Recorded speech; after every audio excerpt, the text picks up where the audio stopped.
नमस्कार, मैं धनंजय कुमार, द नागरिक में आप सबका स्वागत है। हमारे साथ हैं जलील राठौर, सीनियर जर्नलिस्ट।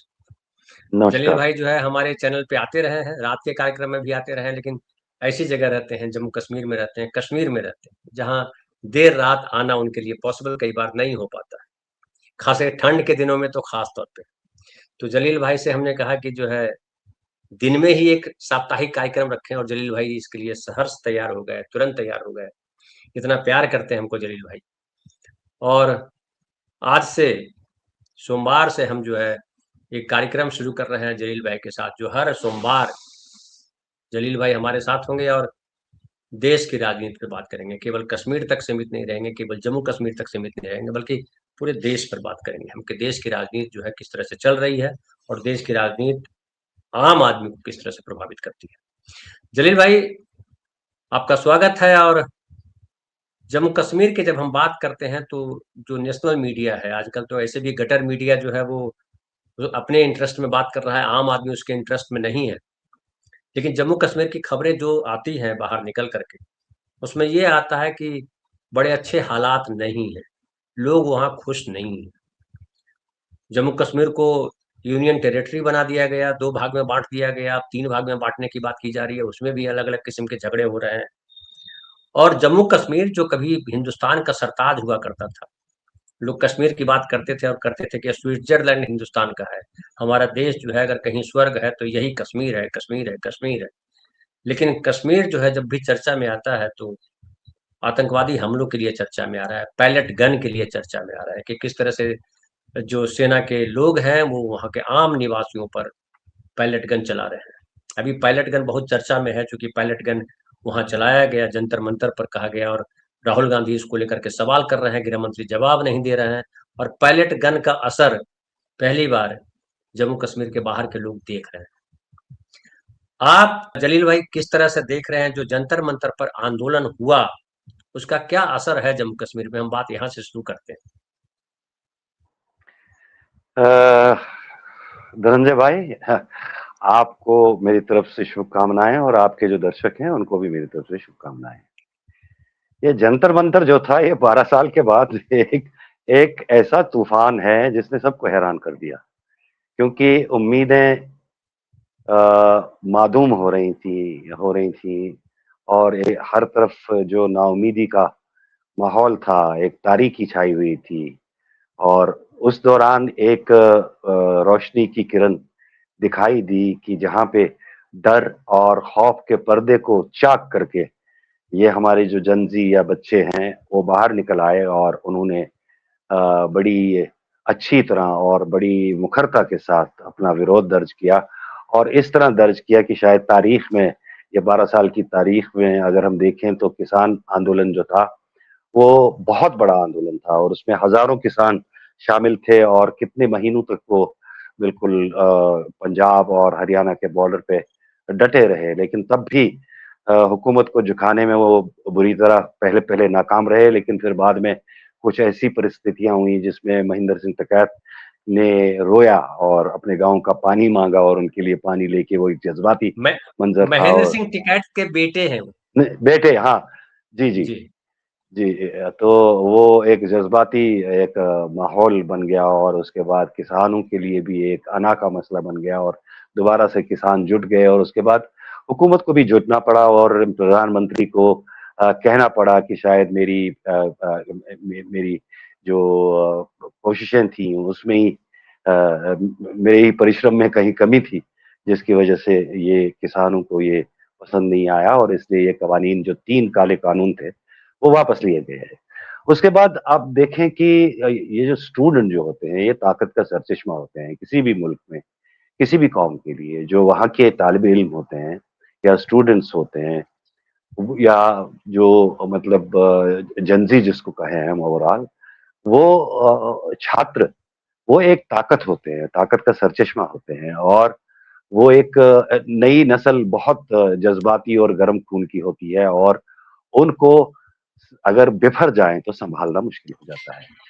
तो ये जो पेपर लीक्स का मामला था और उसके बाद जो अब की बार 22 बच्चों ने खुदकुशी की, कहीं न कहीं इसने राइट थिंकिंग लोगों को झंझोड़ के रख दिया, और इसमें जो कॉन्शियस थी कई लोगों की जो हमारी तरह की सोच रखने वाले हैं, तो उनके लिए ये सबसे बड़ा करप्शन था। आप देखें कि कांग्रेस को हटाने के लिए अन्ना को मैदान में उतारा गया और करप्शन अगेंस्ट इंडिया का नाम लेकर एक ऐसी तहरीक शुरू की, भोले-भाले लोगों को इस तरह वर्गलाया गया उस टाइम, और उसी की बुनियाद पर जो सिनेरियो है, पॉलिटिकल सिनेरियो हमारे नेशनल लेवल पे वो चेंज हो गया। लेकिन अब जो भ्रष्टाचार हो रहा है, कोई भी ऐसी शाख नहीं है जिसमें भ्रष्टाचार की खबरें नहीं आती हैं, और बड़े पैमाने पे यहाँ तक कि आस्था के मामलात में भी, जहाँ आप वक्फ बोर्ड को एक तरह से नेशनलाइज करना चाहते हो या उस पे मतलब अंकुश लगाना चाहते हो, वही आप अपने इंस्टीट्यूशंस को जो आपके ज़ेर निगरानी है, वहाँ पे हिंदू, हमारे यहाँ 80% आबादी तो हिंदू ही है, और उनकी आस्था के साथ कितनी बड़ी चोट की जाती है। ये शायद एक ही जगह राम मंदिर में नहीं होता होगा, ये बाकी जगहों में भी होता है जो मंदिर की लूट है, लेकिन वो नज़रों के सामने नहीं आती थी। लेकिन चूँकि राम मंदिर एक ऐसा मंदिर है जो जदीद दौर में इंडियन पॉलिटिक्स में हिंदुता का एक प्रतीक बन के रह गया, और प्रतीक बन गया, और उसकी कुछ लोगों की, बहुत से लोगों की आस्था इस तरह की उसके साथ वाबस्ता है कि वहाँ हजारों लोग जाते हैं और अपनी हार्ड अर्न्ड मनी वहाँ पे दान के तौर पे देती है, और उस वो पैसा कहाँ जाता है, वो भी अब देश के सामने सब कुछ है। लेकिन इसमें जो तफ्तीश करने की जरूरत है, इंक्वायरी करने की जरूरत है, उस पे भी पहरे बिठा दिए गए हैं कि कहीं न कहीं ये आज जो है वो ऊपर तक न पहुँचे। तो इस तरह के जो मतलब हालात हैं, बेरोज़गारी है, और आप देखिए कि रुपये की कीमत कितनी गिरती, महँगाई कितनी है, और नौकरियाँ नहीं हैं, और इसी तरह के कई मामलात हैं जहाँ पे लोगों को दिन-रात मुश्किलों और मुश्किलात का सामना करना पड़ता है। तो इसके बाद ये एक ऐसा आंदोलन बच्चों ने किया कि जिसने सरकार को भी शायद गहरी नींद से जगा दिया। जो वो सरकार जो ये समझती थी कि हम किसी चीज़ को कुचल सकते हैं, किसी चीज़ को कंट्रोल कर सकते हैं और किसी भी चीज़ को अपने हिसाब से चलाने में सक्षम हैं। लेकिन उन्हें ये जो जंतर-मंतर पे हुआ, और उसके बाद सरकार को भी इस बारे में थोड़ा इल्म हुआ कि ये अब की बार ज़रा मामला मुख्तलिफ है, और अगर इस आग में ज़्यादा छेड़ने की कोशिश की गई तो वो छेड़-छाड़ पेट्रोल का काम करेगी, और ये आग दिल्ली की सड़कों से निकलकर पूरे मुल्क में उठ जाएगी, जाग जाएगी। और ऐसा हुआ भी, आपने देखा कि दिल्ली को छोड़ के, जंतर-मंतर को छोड़ के मुल्क के कई भागों में छात्र सड़कों पर निकल आए, एहतजाज किया, गोलियाँ खाई। तो दिल्ली में अगर पलटन के छर्रे खाए बच्चों ने, लेकिन और जगहों पे बिहार में उन्होंने गोलियां भी खाई। AK-47 जो खासकर मिलिटेंसी रिलेटेड और आर्मी ऑपरेशंस में इस्तेमाल होता है, उसकी गोलियां उन्होंने अपने सीने पर ले ली। तो ये जो है एक ऐसी परिस्थिति है जहां अब सरकार को भी एक ऐसे मकाम पर लाके खड़ा कर दिया है जहां पे वो मनमानी करने की पोजीशन में नहीं है।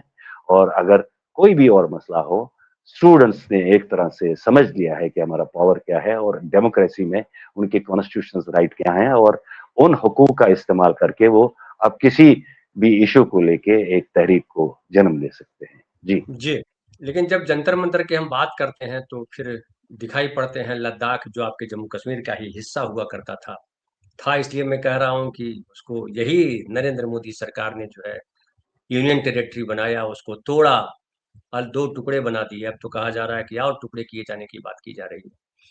तो वहाँ के जो लद्दाख के जो हालाँकि तब तो 370 हटाए जाने के साथ खड़े थे सोनम वांगचुक। सोनम वांगचुक की बड़ी चर्चा हुई। लोगों ने कहा दूसरा अन्ना आ गया। हालाँकि उसको अगर गलत संदर्भ में लीजिएगा तो अन्ना का संदर्भ अलग था, सोनम वांगचुक को फिर भी अभी शुरुआत में लगा कि सोनम वांगचुक जो है वो वाक़ई जेनुइन तरीके से लड़ रहे हैं। 170 दिन वो जोधपुर सेंट्रल जेल में रह चुके हैं लद्दाख की लड़ाई लड़ते हुए। ऐसा बताया जाता है कि एनएसए लगा दिया गया।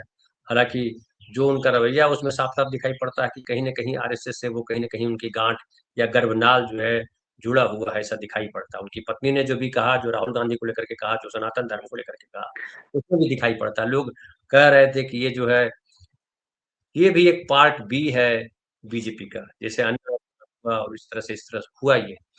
जम्मू कश्मीर के लोग इस पूरे आंदोलन को, जो मैं पिछले सवाल में भी किया था और इस बार फिर कह रहा हूँ, कि जम्मू कश्मीर के लोग इस पूरे आंदोलन को, लद्दाख को, और जो जम्मू कश्मीर में चल रहा है उसको किस तरह से देखते हैं, और क्या इस जंतर मंतर के आंदोलन से वो आशान्वित हैं कि नरेंद्र मोदी सरकार अब बदलने वाली है, जम्मू कश्मीर का भाग्य बदलने वाला है? ऐसा कुछ लग रहा है?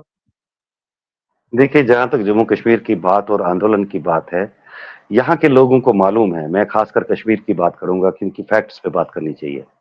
खासकर कश्मीर के लोगों की मैं बात करूँगा, उनको ये मालूम है कि कश्मीर एक प्रयोगशाला है और दिल्ली में जो होता है, वो कुछ और होता है और यहाँ जो होता है, वो कुछ और होता है। ये ऐसा कहने से मेरा मतलब ये है कि जहाँ कौमी सतह पे, नेशनल लेवल पे किसी चीज़ की बात आती है, कोई भी ऐसी डेवलपमेंट होती है, तो वो कश्मीर के लोग समझते हैं कि इसमें हमारा ना कोई रोल है, ना कोई हिस्सा है, इससे हमें कुछ मिलने वाला नहीं है। क्योंकि यहाँ पर भी आपने देखा, न सिर्फ ये कहना भी गलत होगा कि जो भी किया बीजेपी ने किया 2014 से के बाद या 2019 के बाद, जो उन्होंने 5 अगस्त को यहाँ 370 को हटाया, यहाँ के कॉन्स्टिट्यूशन को, यहाँ के हालात को, यहाँ के जो लोगों को खास हुकूक हासिल थे, उनके साथ छेड़छाड़ कांग्रेस के टाइम से ही, मैं तो कहूँगा कि 1953 में जब शेख अब्दुल्ला को, एक चुने हुए वज़ीर आज़म को, प्राइम मिनिस्टर को गिरफ्तार किया गया, तब से ही उसकी बुनियाद डाली गई थी। और तब से वो मिसट्रस्ट का जो माहौल है, कश्मीर के लोग दिल्ली पे भरोसा नहीं करते हैं और दिल्ली के लोग भी उतना शायद कश्मीर के भरोसा नहीं करते हैं। तो ये ट्रस्ट का जो डेफिसिट है, ये शुरू से ही चलता आ रहा है। अब इस पर जो सबसे बड़ी चोट और सबसे जो मार जो पड़ी, वो 5 अगस्त 2019 को पड़ी, जब ये जो हमारा दफा आर्टिकल 370 370। और आर्टिकल आर्टिकल 35A, जो यहाँ के जी। लोगों को कुछ खास हुकूक हासिल थे, उनसे उनको वंचित किया गया। और वो किस तरह किया गया, क्या उसकी कोई कानूनी जवाजियत थी या नहीं थी, ये वो एक डिबेट का मसला है। लेकिन इतना है कि दफा 370 एक पुल की हैसियत से जम्मू कश्मीर और बाकी मुल्क के साथ एक जो इत्तेहाद था या इल्हाक था, जो एक्सेशन था, उसका एक बुनियादी मतलब बुनियाद था। जैसे कि हम एक इमारत बनाते हैं, तो नीचे उसके राफ्ट डालते हैं और उसके ऊपर बुनियाद खड़ा कर देते हैं। तो इस आर्टिकल 370 को एक्सेशन टू इंडिया में उसी बुनियादी उसी उसी बुनियाद की हैसियत हासिल थी। और जहाँ तक 35A है, ये कोई 370 वाला कानून के साथ लिया गया कानून नहीं है, या 47 में फॉर्म किया गया कानून नहीं है, बल्कि 1933 जो चौथा दशक था पिछली सदी का, उसमें महाराजा हरि सिंह ने यहाँ के लोगों को के हुकूक और यहाँ के लोगों के प्रॉपर्टी राइट्स और यहाँ के लोगों के रोजगार को बचाने के लिए ये आर्टिकल पास किया था, ताकि यहाँ के लोगों को बाहर के लोग आके उनके रोजगार या उनकी जो आइडेंटिटी है उसको प्रभावित न कर सके। लेकिन अब वो भी खत्म हो गया। और सबसे बड़ी बात जो है, उस वक्त दफा 370 हटाने के वक्त ये कहा गया कि अब लोग, आप जमीनें वहां पे खरीद सकते हो, वहां के मतलब वहां के रिसोर्सेज पे आपका पूरा हक है। लेकिन वो जो कानून था, वो 35A था, दैट वाज नॉट 370। 370। 370 बिल्कुल ही अलग। 370 बिल्कुल। आर्टिकल 370 तो बिल्कुल अलग चीज है। वो यूनियन और कश्मीर को मिलाने वाली एक एक एक धारा थी। यूनियन कश्मीर को यूनियन के साथ मिलाने वाली एक धारा थी। और कई कानूनदानों का मानना है कि वो अनब्रेकेबल था, क्योंकि कॉन्स्टिट्यूएंट असेंबली ने यहाँ का कॉन्स्टिट्यूशन बनाया था, जिसके बाद वो डिसॉल्व हो गई थी। इसी तरह इंडिया की जो कॉन्स्टिट्यूएंट असेंबली थी, उसने इस आर्टिकल 370 को अडॉप्ट किया था, और इंडिया की कॉन्स्टिट्यूएंट असेंबली भी जो है वो डिसॉल्व हो गई थी। और कॉन्स्टिट्यूएंट असेंबली के बगैर इस धारा को कोई ना हटा सकता है और ना ये कानूनदान जहां तक कहते हैं। लेकिन जो भी है, तो बीजेपी ये हटाने में कामयाब हो गई। उसमें उनको जुडिशरी का भी साथ मिला और नेशनल कॉन्शियंस का भी कुछ उसमें वो अमलो दखल रहा। आवाज। तो जी। ये चीज जो मैं आपसे कह रहा था कि अब इन्होंने एक प्रण लिया था, पहले से ही इन्होंने प्रण लिया था कि हम इस धारा को हटाएंगे। ये इनके कॉन्स्टिट्यूशन का एक जो इनका सिलेबस था, आरएसएस और बीजेपी का, उसका एक अहम चैप्टर था, उन्होंने कर दिया। और उसके बाद कश्मीर में तरह तरह के जो तजुर्बे किए जा रहे हैं, और मैं उसको कहूँगा कि प्रयोगशाला के तौर ही अब भी इस्तेमाल किया जा रहा है। और जहाँ तक आपने सोनम वांगचुक की बात की, आप देखिए शुरुआत से ही उनकी जो नजदीकियां थी वो बीजेपी से थी कि नेशनल एजुकेशन पॉलिसी के वक्त उन्होंने किस तरह की बधाइयां दी थी, और 370 हटाए जाने के वक्त किस तरह उन्होंने जश्न मनाया था और मिठाइयां बांटी थी। हाँ, हो सकता है लद्दाख के लोगों के साथ कोई भेदभाव हुआ हो, या जम्मू कश्मीर में कश्मीर के लोगों के साथ कोई भेदभाव है, या जम्मू के लोगों के साथ भेदभाव है, लेकिन इस रियासत को जो कभी हजारों 1 लाख मुरब्बा मील से भी ज्यादा एरिया पे फैली हुई थी, टूटने का जश्न मनाना मेरे को लगता था एक नादान वाला स्टेप था। और अगर कुछ लद्दाख के बारे में ऐसी बातें हैं जो वो कह, हालांकि लोग कहते हैं कि लद्दाख को ऐसी ऐसी प्रिविलेज हासिल थी कि जम्मू या कश्मीर के लोग उसके बारे में ख्वाब में भी सोच नहीं सकते हैं। बहरहाल, ये 1933 में ही लद्दाख बुद्धिस्ट एसोसिएशन का कयाम एक सेपरेट माइंडसेट कायम करने का था, जो उस वक्त के राजा जिग्मे दादुल नामग्याल ने एक कश्मीरी पंडित सिरदर कौल के साथ मिलकर ये दाग बैल डाली थी 1933 में लद्दाख बुद्धिस्ट एसोसिएशन की। उसके बाद ही ये सांप्रदायिक लेवल पे भी कुछ दूरियां आ गई रिश्तों में, और ये खटास चलते चलते इस मुकाम पे पहुंच गई जहां सोनम वांगचुक ने 370 की हटने की खुशियां मनाई, और उसके साथ ही उन्होंने नेशनल एजुकेशन पॉलिसी के वक्त बीजेपी के साथ जो नजदीकियों का प्रदर्शन किया, वो ये बताता है कि वो कितनी नजदीक है आरएसएस की सोच और बीजेपी की सोच से। लेकिन जब लद्दाख को भी वो बिटर पिल मतलब टेस्ट करनी पड़ी कि वहां भी लोगों को कुछ नहीं मिला, वो जो सोच रहे थे अब स्काई इज द लिमिट, हम पता नहीं क्या हमें मिलेगा क्या नहीं मिलेगा, जब वहां उनको लगा कि अब हमारे रिसोर्सेज भी जेपटाइज हो रहे हैं, तो फिर उसके बाद वहां पे भी एजिटेशन शुरू हुई, और उसको एकदम से हाईजैक करना किया इस सोनम वांगचुक ने। जिस तरह उसने मैं तो कहूंगा कि वो अन्ना हजारे टू है।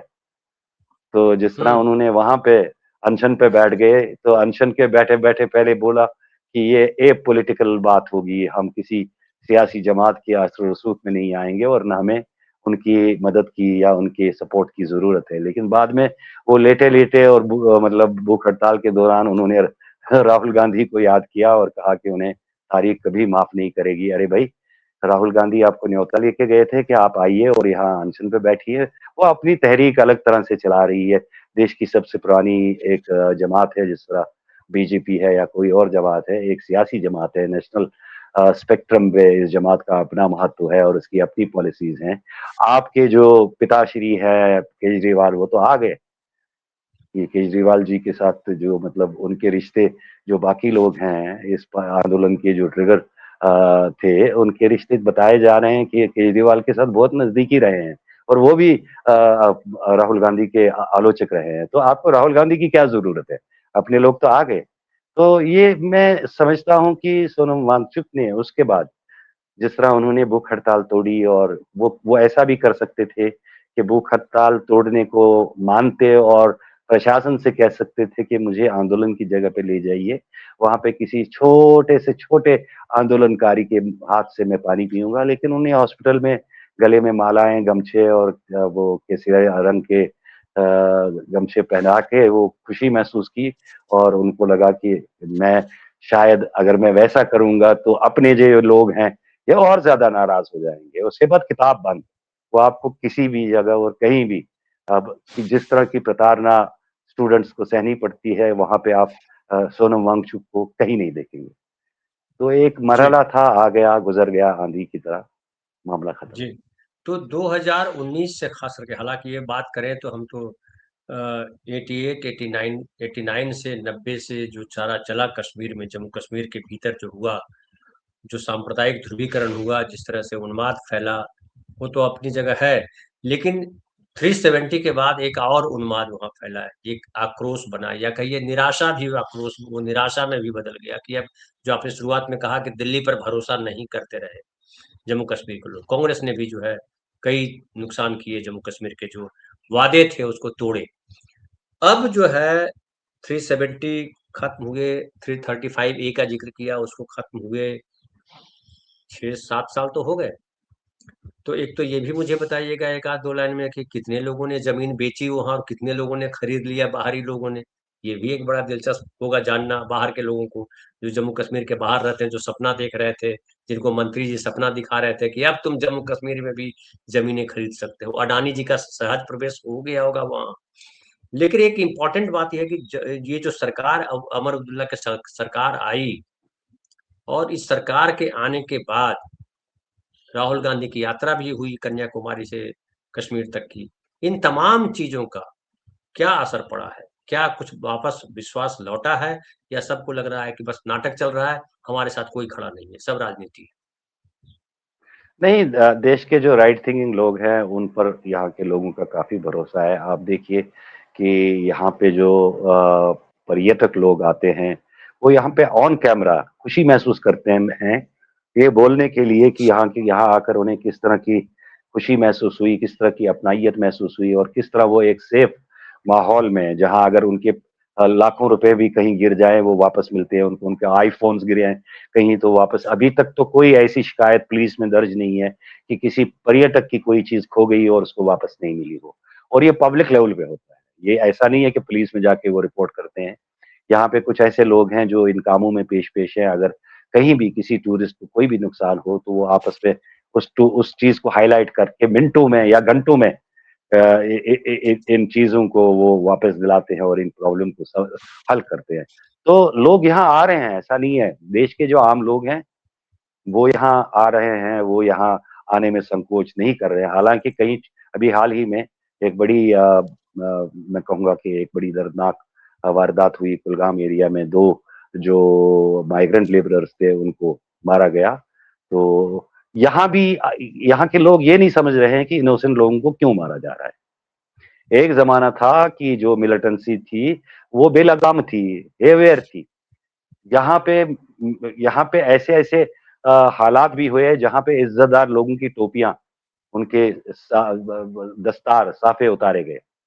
ऐसा भी एक वक़्त आया कि जब इसमें ऐसे जो तत्व हैं, जो शैतानी तत्व हैं, इस मिलिटेंसी में शामिल हो गए, क्योंकि वो एक तूफ़ान बदतमीज़ी था। जब मैं 90s की मैं बात कर रहा हूँ। कोई भी शख्स, कोई भी लुटेरा, कोई भी ये क्रिमिनल रिकॉर्ड वाला शख्स बंदूक हाथ में उठाया तो उसने लूट मारी की। लेकिन उसके बाद आहिस्ता-आहिस्ता जब इन लोगों को सेग्रीगेट किया गया और कुछ लोगों को गवर्नमेंट ने सरकारी मिलिटेंट बना दिया, इख़वान, जो जिन्होंने तहलका मचा दिया, जिन्होंने लोगों पे इतने ज़ुल्म-सितम ढा दिए कि जिसकी मिसालें आज भी दी जा सकती हैं, और कोर्ट्स में कई केसेस चल रहे हैं जहाँ उन्होंने इनोसेंट शहरियों को ये इंसर्जेंसी का एक वो टेक्निक ही होता है कि सरकारी सतह पे भी फिर उन लोगों को ही इस्तेमाल किया जाता है। तो ख़ैर हम इसमें डीप नहीं जाएँगे, लेकिन ये है कि मनमोहन सिंह के टाइम में, डॉक्टर मनमोहन सिंह के टाइम में हालात आहिस्ता-आहिस्ता वापस डगर पर आ रहे थे।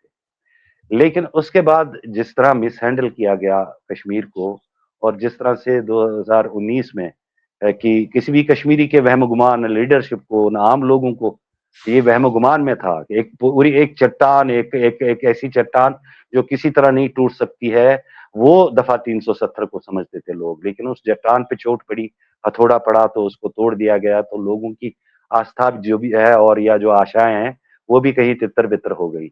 और लोग अब मतलब जो अभी आप देखिए देश में कैसे हालात हैं। आप देखिए कि घुटन का माहौल कितना है, और अगर आप भी कुछ ज़्यादा करें जैसे बच्चों ने किया, और अब किस तरह उनको कहाँ-कहाँ से ढूँढ के निकाला जा रहा है, उनके अगेंस्ट एफआईआर लॉन्च किए जा रहे हैं, उनके पेरेंट्स को त त परेशान किया जा लड़कियों रहा को है। रेप की धमकी दी जा ल रही दी जा रही है। वो केरला का एक बड़ा बच्चा है बीजेपी का। तो छोटे बच्चे भी तो की बात छोड़ें जो दिल्ली की सड़कों पर घूमते हैं लिंचिंग करने के लिए, उसमें कई लड़कियां हैं, लड़के हैं, वो तो आपको बताने की ज़रूरत नहीं है। लेकिन अब ये जो हालात है, इसमें डर का माहौल है। आपने आपने प्रदर्शन किया, एक लड़की ने 15 साल की लड़की ने मोदी जी की माँ के खिलाफ बोला, जो कि बिल्कुल वाजिब नहीं था, बिल्कुल सही नहीं था। लेकिन आप देखिए कि इसकी शुरुआत किसने की? ये खुद मोदी जी ने इस तरह की बातें जब पब्लिक में कहीं, और एक बार नहीं कई बार उन्होंने वो बातें कही जो उनके पद को शोभा नहीं देता है। तो एक 15 साल बच्ची से कि आप क्या एक्सपेक्ट करेंगे? अब उससे माफ़ी मंगवा के आप कहते हैं कि फ्रेंड्स हमने माफ़ कर दिया। अरे भई आपको भी और आपके जो साथी हैं जिन्होंने वक़्त-वक़्त पर मुसलमानों को या माइनॉरिटीज़ को या किसी को पर्सनली गालियां दी हैं, जैसे हम जैसे लोगों को। जी, जी, जी। तो इस डर के माहौल में कश्मीरी भी समझते हैं कि इस वक़्त आवाज़ उठाने की गुंजाइश मौजूद नहीं है, या अपने हुकूक के बारे में सड़कों पर आने की। ये ज़रूरी नहीं कि आप 370 की बहाली के लिए आइए। कई हुकूक होते हैं, कई ऐसी चीज़ होते हैं, पानी, बिजली, सड़क। तो इस चीज़ के लिए सड़क पर आने की मतलब वो हिम्मत तो जुटा पा रहे हैं, लेकिन उनको पता है कि जब दिल्ली में पैलेट गन चले तो यहाँ तोपें चलेंगी। तो क्योंकि हमेशा अक्कासी होती है, जो एक शक्ल की तरह सेंटर में जो गवर्नमेंट है और जिसके हाथ में कश्मीर की बागडोर है, उसके विचारधारा को आंकते हैं कि क्या ये संवेदनशील है, क्या इनको कश्मीरियों की हमदर्दी है, या इनको परवाह नहीं है। तो आप खुद समझदार हैं, तो इस वक़्त लोग भी समझदार हैं, और ऐसे में 370 के वक़्त किस तरह हटाए वक़्त किस तरह यहाँ 6 महीने के लिए कितना दबाव डाला गया, कितना ज़ुल्म हुआ, लोगों को घरों में बंद कर दिया गया 6 महीने तक। इंटरनेट बंद था, बाहर निकलना बंद था, लेकिन लोगों ने उस वक़्त भी अक्लमंदी का मुज़ाहिरा किया परिचय कि दिया। उन्होंने कोई जी, कोई कोई ये नहीं की, नहीं तो बहुत ज़्यादा खून-खराबा हो सकता था, जैसा कि सेंटर को भी एहसास था और वो तैयार भी थे। लेकिन यहाँ के लोगों ने बड़ी अक्लमंदी का मुज़ाहिरा करके चुप रहने में ही और नॉर्मल जी, ज़िंदगी गुज़ारने में ही बेहतरी समझी, और जिससे खून-खराबा रुक गया। जी। जी। एक और आखिरी सवाल छोटा-सा, तो आधा घंटा हो ही गया है, लेकिन छोटा-सा, कि क्या जो हिंदू-मुसलमान के बीच लंबे समय से चल तो रहा है कि दोनों के बीच दूरियाँ हैं, चाहे राजनैतिक दूरियाँ हो या किसी वजह से खड़ी की गई हो। ढेर सारे कश्मीरी पंडित जो है बाहर चले गए। कहा जा रहा है कि कश्मीरी पंडितों को वापस बसाया जा रहा है। ये भी कहा गया कि कश्मीरी पंडितों को वहाँ के स्थानीय मुसलमानों ने बाहर किया। ये तमाम आरोप-प्रत्यारोप राजनैतिक हैं, क्या हैं, वो सब तो है ही। लेकिन क्या आपको लग रहा है कि अब कोई बड़ा प्रयास हो तो भी जम्मू-कश्मीर के बीच का जो रिश्ता है, वो सघन हो सकता है, मीठा हो सकता है, ये संभावना है क्या? और क्या कश्मीर के लोग, जैसा लोग अक्सर पॉलिटिकल पार्टी के खास करके बीजेपी के लोग कह रहे हैं कि कश्मीरी पंडितों को वापस उनके घर में हम बसाएँगे। ये पॉलिटिकल स्टेटमेंट है या कुछ ज़मीन पे होता दिखाई पड़ रहा है? देखिए, पॉलिटिकल लेवल पे जहाँ तक बात है, वो हमेशा डिवाइड एंड रूल की बात रही है। अब जम्मू वालों को भी अब पता नहीं उकसाया जा रहा है, वो तो अंदर की बात है, लेकिन वो भी अब सड़कों पे आ रहे हैं, 1.5 डिस्ट्रिक्ट के लिए वो एक स्टेट मांग रहे हैं, क्योंकि आपको पता होना चाहिए कि जो जम्मू डिवीजन में सिर्फ जम्मू डिस्ट्रिक्ट और कठुआ डिस्ट्रिक्ट में कंसंट्रेशन ज्यादा है हिंदुओं की। बाकी आप पीर पंचाल चले जाइए, राजौरी चले जाइए, पुंछ चले जाइए, या चिनाब वैली चले जाइए, वहाँ ये मुस्लिम डोमिनेटेड एरियाज है। अब किसको क्या स्टेट मिलेगा, 1.5 डिस्ट्रिक्ट को स्टेट मिलना चाहिए, अब वो बातें भी हो रही है, जो स्टेट को तोड़ने की, एक अर्स्टवाइल स्टेट जो महाराजा हरि सिंह की थी, जो पहले ही पाकिस्तान ने दो फाड़ कर दी। अब उसके बारे में आप इन ये भी डेढ़ जैसे लद्दाखियों को 40,000 लोगों के लिए, 30,000 लोगों के लिए एक डिस्ट्रिक्ट दिया गया। अब शायद जम्मू में भी ऐसा ही कुछ हो, वो लोग भी सड़कों पर है, इधर से पंडित भी सड़कों पर है, वो अपने लिए होमलैंड मांग रहे हैं। लेकिन हम आम पंडितों को, जो हमारे भाई हैं, हम उनकी बहुत प्रशंसा करेंगे, क्योंकि उन्होंने इतना जुल्म सहा, अपना घर छोड़ना बहुत ही दर्दनाक बात होती है, पीड़ादायक, और बिल्कुल सही। उनके और उनके लिए ये काफ़ी सदमे की बात है, और साथ ही हमारे लिए भी सदमे की बात है। हम इकट्ठे, चाहे हमारी नई जनरेशन एक-दूसरे को न जानते हों, लेकिन हमने इकट्ठे जिया है, खाया है, पिया है, सोए हैं। तो हम लोग उनको व्होल हार्टेडली वेलकम कर रहे हैं, और वो लोग हमारे घरों में आ भी रहे हैं। अब ये जो पॉलिटिसाइज़ किया जा रहा है, अलग होमलैंड दे दो, हमें यूनियन टेरिटरी दे दो, वगैरह दे दो, ये इससे तो कुछ नहीं होगा। आप यूनियन टेरिटरी लेंगे, फिर 3 लाख के आसपास लोग हैं, उनमें बहुत से ऐसे भी लोग हैं जो कभी कश्मीर नहीं आना चाहेंगे। ये गरीब लोग हैं, या जो ज़मींदार लोग हैं, जिनकी ज़मीनें छिन गई हैं, या जिनको इस तरह की कोई प्रॉब्लम हुई है, वो यहाँ आने की बात करेंगे, वो यहाँ बसने की बात करेंगे। ये जो हो रहा है, ये मेरे ख्याल से सिर्फ एक पॉलिटिकल मशाल को, एक आग को जलाए रखने की बात है। इससे कुछ हासिल नहीं होगा, और न ही इससे कुछ प्रॉब्लम होगी। कश्मीरियों को कम से कम कोई प्रॉब्लम नहीं। मैं उनमें कश्मीरी पंडितों को भी गिनता हूँ। उनका अपना घर है, अपना देश है, आ रहे हैं, रह भी रहे हैं। कोई कई लोग निकले भी नहीं। वो अच्छी तरह यहाँ अपनी ज़िंदगी गुज़ार रहे हैं, और जो बाकी भी आने वाले हैं, या आने की इच्छा रखते हैं, उनके लिए तो दरवाज़े खुले हैं, और ये पीपल टू पीपल कांटेक्ट से ही हल होगा मसला। इसमें गवर्नमेंट का कोई रोल नहीं है। जब मैं अपने जी, हमसाये को एतमाद दूंगा, भरोसा दूंगा कि मेरी जिम्मेदारी पे तुम आ जाओ, मैं तुम्हारी जान की हिफाजत की सौगंध खाता हूँ, तो आ जाओ, तो वो आएंगे। तो बाकी गवर्नमेंट इसमें कितनी भी सिक्योरिटी आगे पीछे करे, उसे कितने लोगों को सुरक्षा देंगे, कितने लोगों को एक बंद गेटों में बंद करके रखेंगे, उनके रोजगार का बिल्कुल, क्या होगा? उन्हें बाहर नहीं आना होगा बाजार में लेने के लिए, कितने लोगों के साथ? क्या इसराइल की तरह उनके आम लोगों को गन देंगे? क्या आप गन बिल्कुल लेके सही, घूमें? तो ये बिल्कुल चीजें सही। हैं जो हमारे देश में चल नहीं सकती। और एक ये भी है जलील भाई कि जैसे कश्मीर के पंडित या कश्मीर के लोग हमको भगा दिया गया कह रहे हैं। हम लोग जो बिहार के, उत्तर प्रदेश के और दूसरे प्रदेशों के लोग हैं, वो खुद अपना घर घर अपना अपना घर छोड़ करके आए हैं, दूसरे शहरों में बस गए, दूसरे राज्यों में बस गए। यहाँ भी गाली गलौज है। आप महाराष्ट्र में जानते हैं कि किस तरह से गाली गलौज, किस तरह से तमाम चीजें चलती है। तो क्या, वो तो हर जगह चल रहा। कोई कोई खुशी से नहीं आ रहा है। हम लोग भी खुशी से घर छोड़ करके नहीं आए। हम लोग भी आए हैं जो खुशी से घर छोड़ करके नहीं आए। वो तो है। लेकिन बहुत बहुत धन्यवाद, आपने कश्मीर की तमाम बातें की। और फिर हम अगले सप्ताह सोमवार को ही आपसे वापस मिलेंगे। बहुत बहुत धन्यवाद आपका।